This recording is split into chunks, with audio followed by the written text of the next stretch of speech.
There you go. I gotta go get a chicken. I need a chicken so I can cook it for you. Hi. Wow, my hummingbird feeder's on the ground. I don't understand. Did a raccoon get up there last night? Did it just fall because the metal? I don't know. I'm gonna have to go check it out. That's a surprise this morning. But good morning, everyone. You're getting surprised right along with me. Well, we got our false fall. Temperatures are in the upper 60s this morning. Dew points down. Sun's out. It feels pretty much amazing. Stretchy, stretchy, Morris. Dawn's taking the hummingbird feeder with fresh liquid out and trying to determine what happened to the other hardware failure. Hopefully, it definitely happened during the night, though. Hi. Hi. Good morning, Morris. Hi, sweet boy. I think my girl's gonna be upset. Her favorite hummingbird feeder is on the ground, and she sent me down here to replace it with another one. But the fact that that metal ring is there means that the plastic cap, which she really likes, is what's broken. I'm pretty confident, but I will double check. But it's very possible I can engineer something to save that, because that is her favorite hummingbird feeder. Well, she got lucky. The little tab was not broke. It was just the gap in this ring had spread far enough that it slipped off the plastic there hole. But so I bent it. That ring is stainless steel, so that was actually pretty stout. I'm out for the flamingo sun and ice cream cones for summer here. I'd like to put at least 2 more purple or orange studs and maybe a couple of purple studs to round it out, or magenta studs. I'm gonna have to print those though, believe it or not. I thought I had enough extra studs of everything that I wouldn't have to do that, but no big deal. It'll be up tomorrow. Well, I've turned off the air conditioner, the dehumidifier in the garage, and opened the doors. It's beautiful out here. 75. The dew point's in the upper 50s, so it's not humid at all. It's a beautiful day, as you can see from the cloud. I'm gonna fix the hose reel. I've got the battery on to charge, but the problem is there's a micro switch down here that when you step on this pedal, it makes that micro switch. Well, the micro switch is, I don't know, bad, gunked up, whatever. I have a new micro switch, so I'm going to install a new micro switch and hope that takes care of it. Alright, there's the micro switch. If you listen really careful, if you can hear it over the birds. Hear that click? So, I think I got this problem solved here. I was using a jumper. The 2 wires. It's across the common and normally open. So I just basically made the switch all the time. And there's a switch up here that I used to open and close the lid. I mean, make it go when I needed it to go. So, you know, we had installed this blue pod over here earlier in the summer. And I came up with the idea that I want one on both sides. So, while Don's working on the faucet stuff, I'm going to try to get this installed. And there's the big pot, and there's the little pot, and there's my companion, and there's my bricks. Coming to help too, Marty? Okay, that's a good boy. Well, right off the bat, I got serious complications. There's 2 big roots, and I'm just going to tell you, after you lived in North Carolina long enough, you know that those go to the pine trees, the loblolly pines or other pine varieties, and there's probably a root from that huge tree, and there's no way I'm killing it, so I'll just have to move over a little bit as best I can. All right, the bubble is in the center this way and is in the center good enough this way, within a fraction. I'm calling her good. It's a slightly farther left than this side, but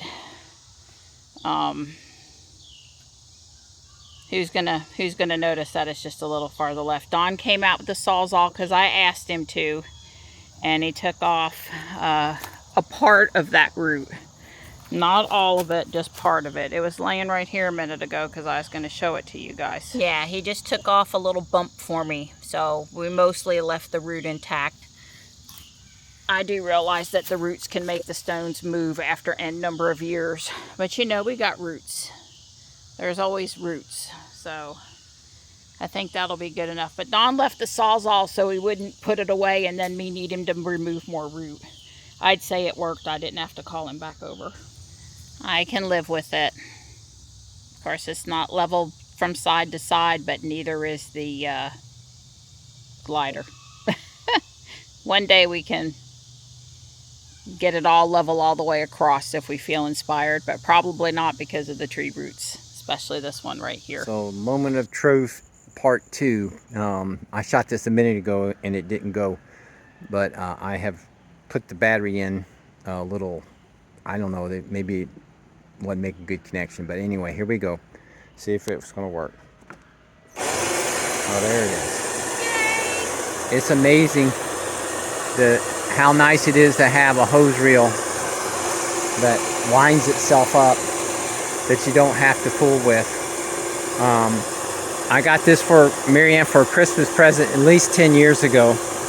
And she said, well, you really got that for you. I said, yeah, because I'm the guy that has to wind up the hose all the time. But you're the one who wants to use the hose. So technically it's a, you know, one of those marriage saver things. Because I don't like the hose just laying around everywhere. And it does a good job. Other than that switch gets gunked up. This is not the first time I've had to finesse with this thing. But hey, for 10 years, you know, I'm going to keep it going. There it is. Easy Next up peasy. on Don's agenda was printer maintenance. He's doing the string thing to get the old grease off before he lubes it back up again. That's right. I've been up here for about 90 minutes. There's the side yard in case you've lost track of where I am in the yard. Here's the house. There was a lot of stilt grass, and it's either pull it now or it seeds and things are worse next year. If Don wants to come up and do a little bit here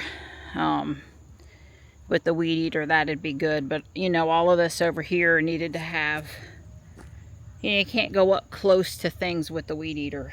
And plus, I pulled out wild grapevine and trees and privet and other stuff up here. So it's good to do a hand pull, but, you know, if Don wants to come and do a little bit in there, that'd be nice. The grass here, you know, is trimmed and looks good. This is their pile. But, you know, back here behind the shed where they don't see from the house, they don't mow or do anything with it. And I sure wish they would come and handle it. Next project is to install the water valve on the hose reel side of the house. I'm going to use a 12-volt Shelly puck to do this. So this puck is wired up. So let's see if it works. Alexa, turn on hose reel. Okay. Did you hear that click? Alexa, turn off hose reel. Okay. Yep. So hopefully this is going to do the trick. That water valve runs in everything from 9 volts to 28 volts or something. It's got a nice voltage range. And remember, it uses like a capacitor to store energy so that when you turn the power off, when you remove the 12 volts, the capacitor powers the valve shut, which is very handy. I really like that valve for 30 something bucks, man. I tell you, I don't know how you can beat that.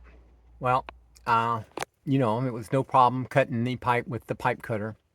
That black mark is 3 1/4 inches from the end. That's what I measured, calculated that I need to take out of that pipe.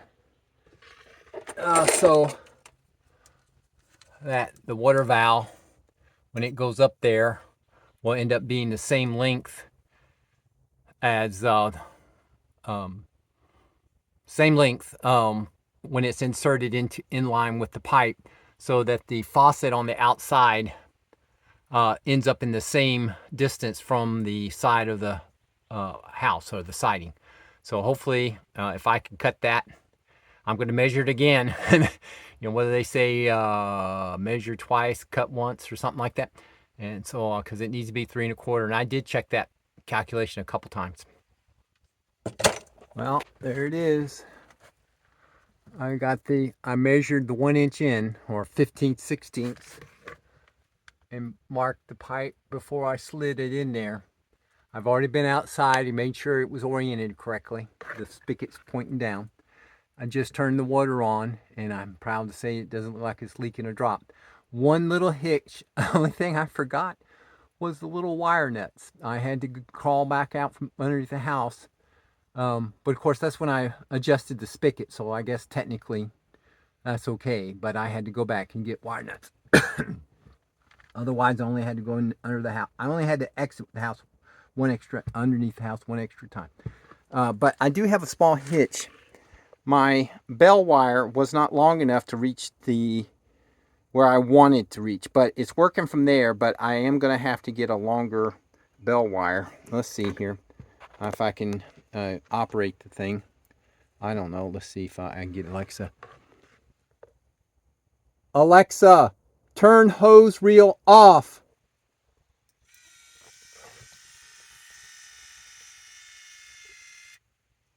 Okay, she did it. And so I think we're good. I like it. I think Marianne will be really happy. This thing didn't start leaking here. I was, you can tell.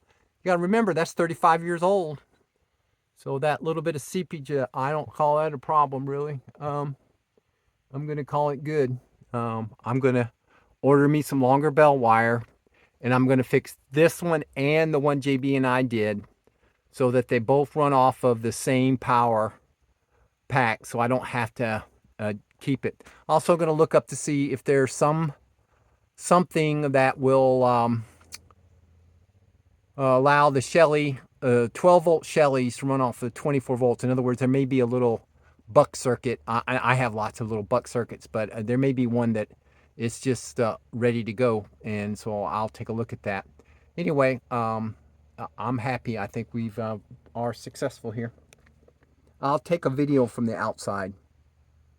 So there's the faucet on the outside, and right now it's off. I don't know if she can hear me from here. Let's see. Let me see if I can get Alexa, turn hose reel on. There it is.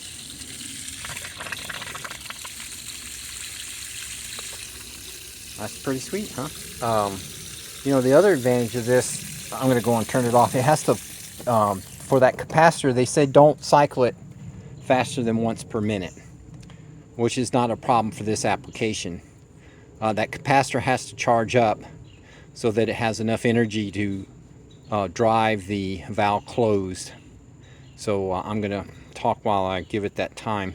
But, we normally take the hose reel in and the hose off, and then I've been using a little styrofoam plastic faucet cover to protect it from the cold from freezing in the wintertime. And that's just because, I don't have to crawl up under the house to turn on that cutoff valve. But now that we've got that electronic valve under there, it's not going to be a problem, because that will turn the water off. And as long as we drain the water out of this, take the hose off and drain the water out of the pipe there, that 1.5 feet from here to that valve, it won't freeze anymore. We won't have to worry about that. Anyway, let me see if I can get her to turn it off. Alexa, turn off hose reel.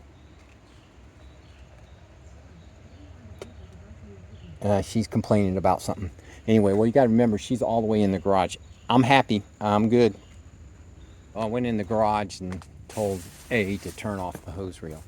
So, yeah.